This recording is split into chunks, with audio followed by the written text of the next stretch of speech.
I'm Danielle Metz. I'm Robert Vaughn. And this is the Danielle Metz Show. So, Robert, in the spirit of doing things a little outside the box, I thought we'd do something a little bit different today and discuss movies that we like. Especially in context of the Avengers Endgame just coming to the theaters and the decimation of all the popular franchises and the feminization and the politicization of everything now. I thought maybe taking a look back at some movies that we enjoyed outside of the political landscape might be in order. Oh, sure, I'm game. Though, I mean, here's a fair warning. Everything I do is driven by my philosophy, and I'm sure the same is for you. That is true. There seems to be a nostalgia addiction nowadays, too, where they're remaking everything. There's no new ideas, like they have a new Sonic movie coming out. Like, who needs a Sonic movie? They have, what else is coming out? They have a new Star Wars movie. They're doing Marvel movies all over the place. Everything is just a rehash of the nostalgic past, pulling at our heartstrings and destroying the franchise in the process. Which is why I've backed away. I haven't seen the latest Marvel movies. I haven't seen the latest Star Wars movies. I haven't seen the latest Star Trek movies, which is near and dear to my heart. I can't do it anymore. The new wave of politicalization of everything is so disheartening. So I thought we'd take a look back at stuff that was before this current year. Okay. So I'm going to start with my favorite movie. This is going to be a short show. No, well, my favorite movie, it has become politicized because it would never be made today, but Gone with the Wind. Okay. Is my all-time. It stands the test of time.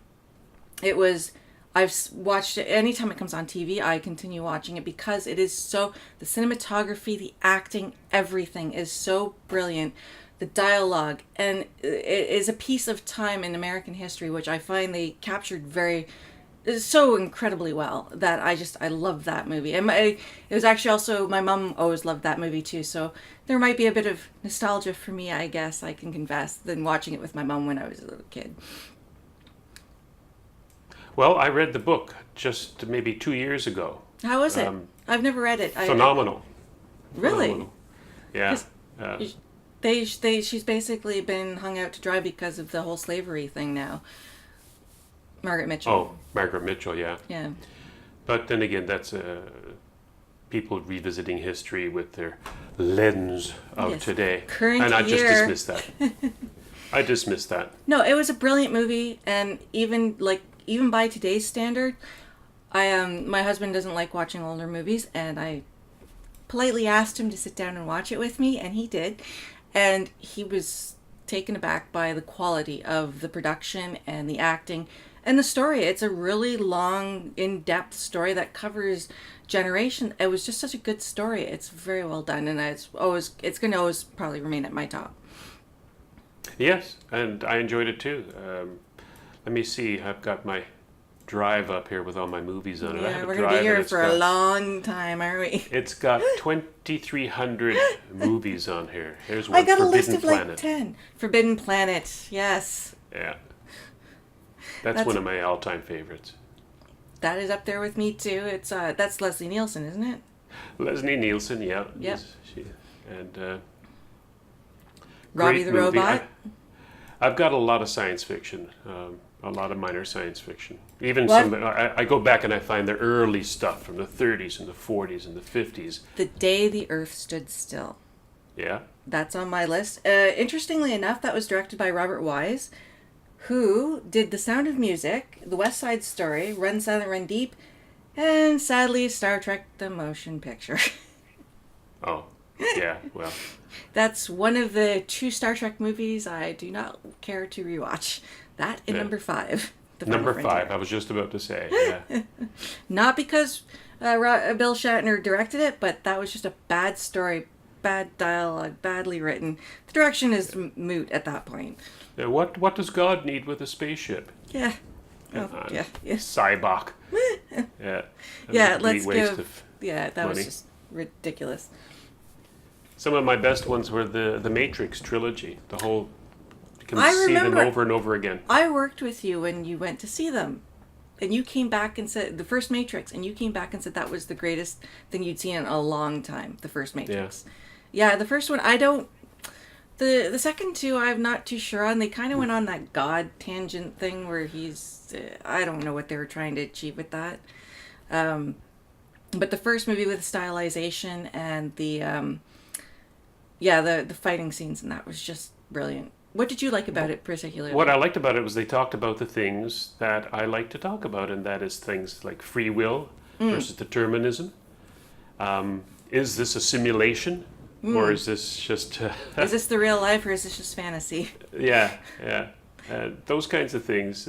My son, I went with my wife and my son came out and he said, wow, that movie really makes you think. I think he was about 8 years old at the time. You taught him well. So the Matrix, what else I got in here? Some of my favorites. 2001 A Space Odyssey, the Kubrick film. Really? I found that so... boring. Oh, really? Yes. There's like nothing happened for a lot of it. I watched it with a couple friends and my dad, and everybody was like really impressed. I'm like, I understand that space travel is really slow and stuff takes a lot of time, but do I have to watch all of it? No, that's one of the reasons I really enjoyed it, because it was the very first film ever, to my knowledge, that didn't embellish space with no noises transporters and curving like they were jet planes or anything like that. Everything travels in a straight line. They did a remarkable job on simulating gravity. They actually turned the sets, so people look like they're going up. Oh, that's into right. The ceiling. That's right. Yeah, so Kubrick did a masterful job on that. What's he your also next did one? a good job. Well, I was going to say, mention that he did a good job on The Shining too. And I don't even like Stephen King, but I thought Kubrick did a great job on The Shining. I know. I think we talked about this before, didn't we? Oh, did we? Yeah. Yes. You said you didn't like The Shining. I thought it was good because you thought it was like, because I said I don't like horror because typically it's like, or especially Stephen King horror, because it's meaningless. There's no rhyme or reasons behind it.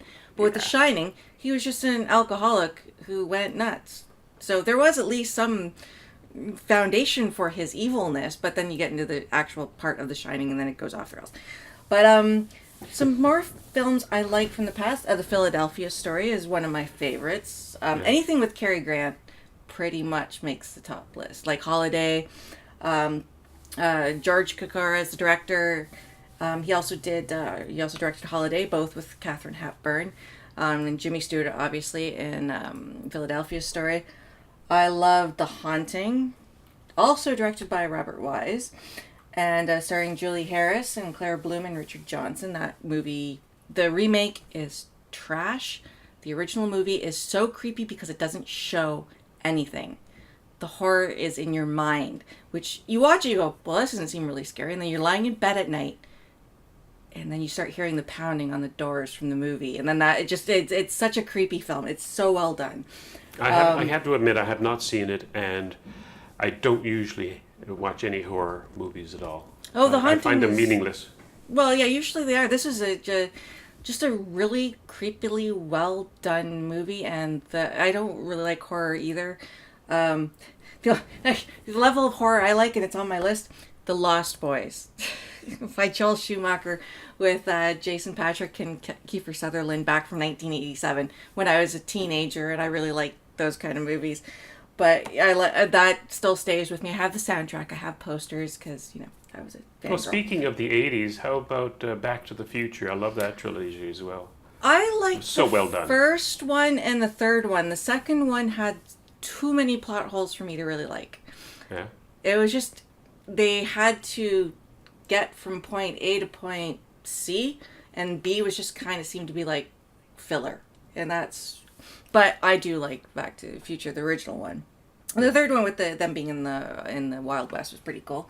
Another movie I really like is Clerks by Kevin Smith, because that came out at the time I actually worked in a video store next to a variety store.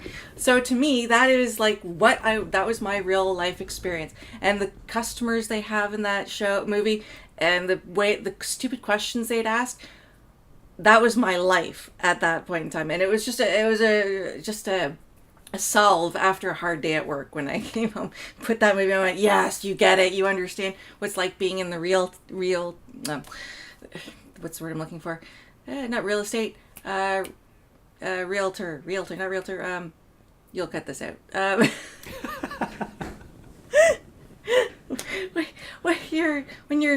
When you're selling things to people, you're in what? Retail. That's the term I'm looking for. And this is why I don't do retail. No, you can leave that in. Because my words, they don't work well. The other guilty pleasure I have is Pirates of the Caribbean, The Curse of the Black Pearl. Just the first one. None of the other Pirates of the Caribbean movies. The first one was excellent. The soundtrack was awesome. Klaus Badelt is his name.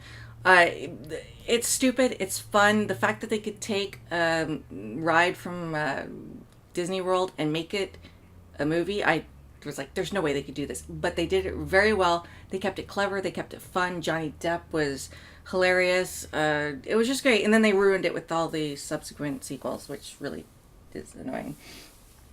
So any more of movies that you could add to the list, Robert? Just running down my list of 20. There's so many. I can keep talking true. If you need me to. No, there are many. Like Fahrenheit 451, I see here. I really enjoyed that one. That was. I don't think I've ever seen that, which is bad on me. Oh no, you got to look that one up. It's timeless.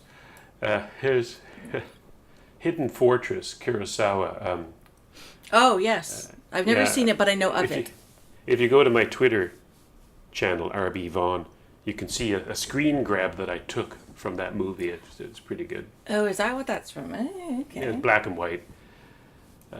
Kurosawa. And other things, like I just recently acquired Grease from 1978, which was a fun movie to watch. Really? Have you applied that to current day standards? Because that movie would not hold up at all. She has to change herself from being a booky, nerdish girl to being the sex pot with the leather pants and the hair, and the one that's girl why gets. I like it. I don't know.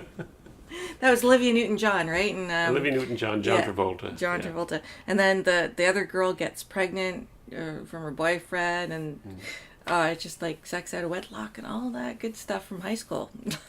And of course, there's Lord of the Rings, that whole series, except for maybe The Hobbit, which dragged on forever. But, I don't know. I like it. I just don't think it was very long. I couldn't even get through the books. I just found it too long. No. I mean, I love the books and I've read them several times, and I think it's just a masterpiece. And I think that they made the movies true to form, and which is why they're very long. Oh yeah, it's a long saga, but I really liked it. It's supposed to be a statement on World War II, wasn't it? Or actually, Tolkien, I think, said nothing about what it was or anything like that. I do know that he wrote it because he was sort of jealous of the Viking sagas and the Scandinavian myths and legends that evolved in their history and legend, and literature, and he wanted to write one for Britain. And he created that one. So I thought it's lighthearted in a sense because it's total fantasy. Fantasy. Hobbits, come on. dwarves. Yeah, it's just entertainment. Elves. But there are definite elements in there of a positive philosophy, I found. People banding together to do a simple task that will save the world. It's like all these alliances of people and creatures of different backgrounds and all that getting together and forming a camaraderie. Oh, so like the prototype Avengers.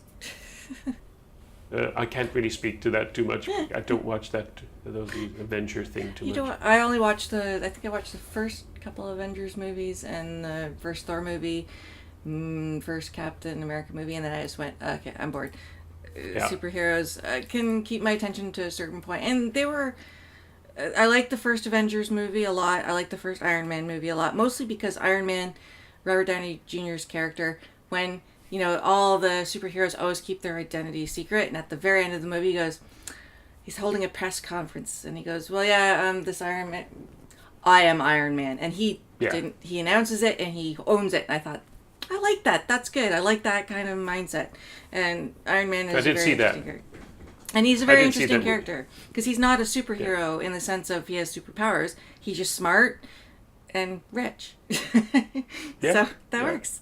I like it. It's like something I can achieve too, except for the smart part or the rich part. Anyway, what was the latest movie you watched?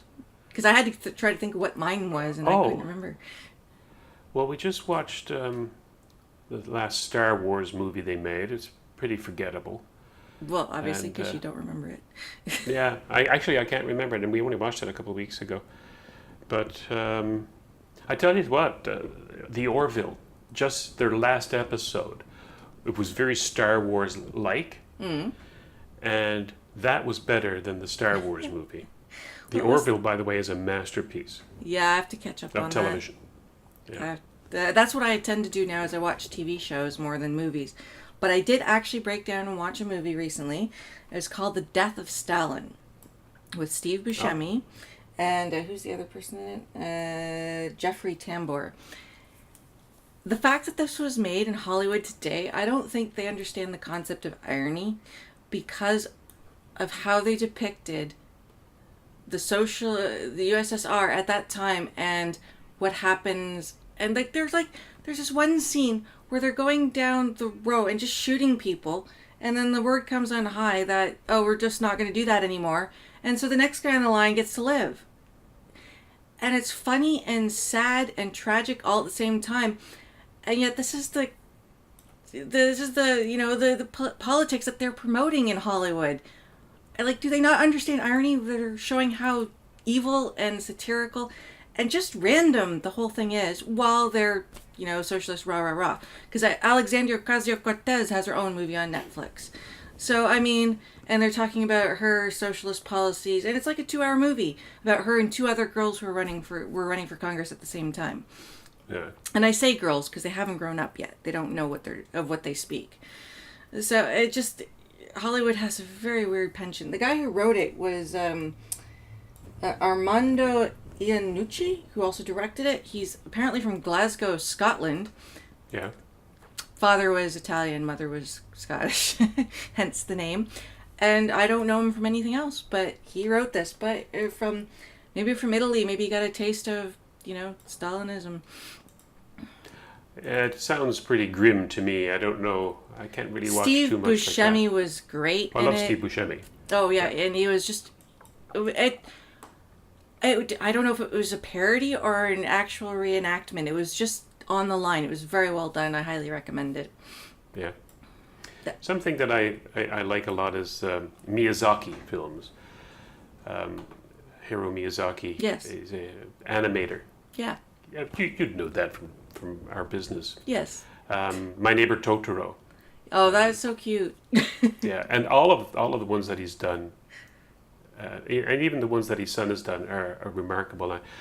If people listening want to look it up, I think that they're quite entertaining, quite philosophically solid, and very much worth watching in the original Japanese with subtitles because I don't like the dubbing. No, the dubbings were, and they're very patient.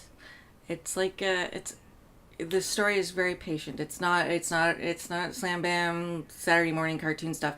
It's very patient. It's very beautiful visually, and very heartfelt. And I love those stories.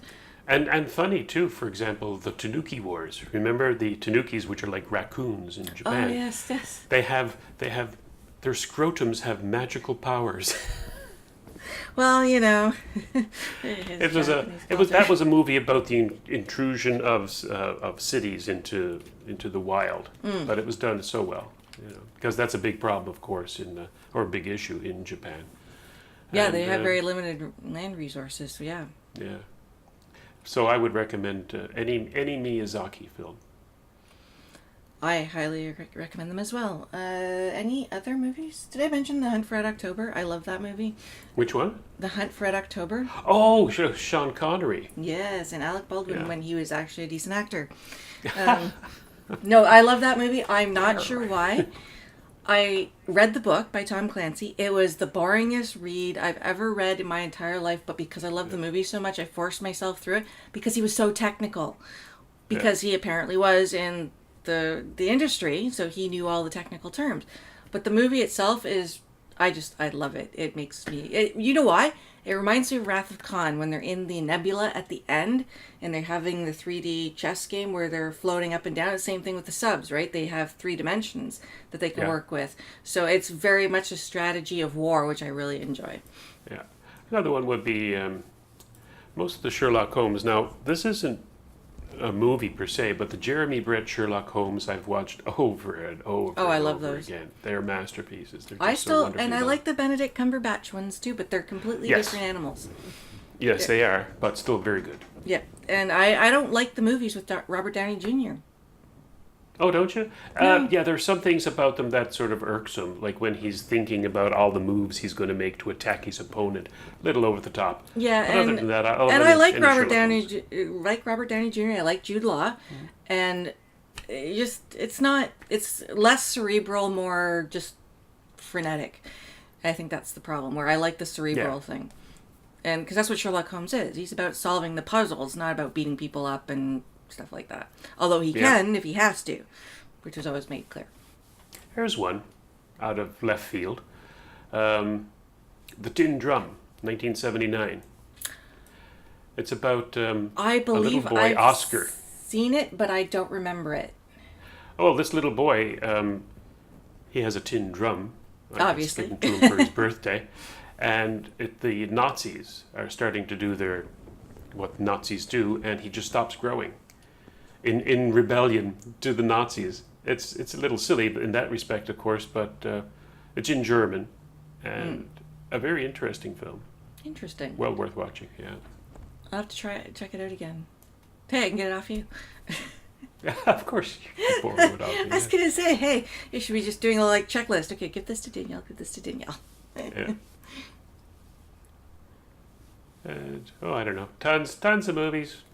Like I say, not enough time to even watch all the ones that I've got here. Well, like I said, I barely watch movies anymore because they're a time sucker, and I always feel like I should be doing something more productive. But at the same time, enjoying these things and supporting them and learning from them as well, like the good movies. Like I just decided to watch The Death of Stalin because I had a couple hours to spare in an evening. And I enjoyed it a lot, and I learned a lot from it, and now I get to tell other people about it. So I think it's important to do that kind of stuff. So, which is why we do shows like this. And if you don't like shows like this, well then, frankly, my dear, I don't give a damn. Talk again soon. Cheers. Bye. If you've enjoyed this presentation, visit justrightmedia.org for more programming that's not right-wing, it's just right.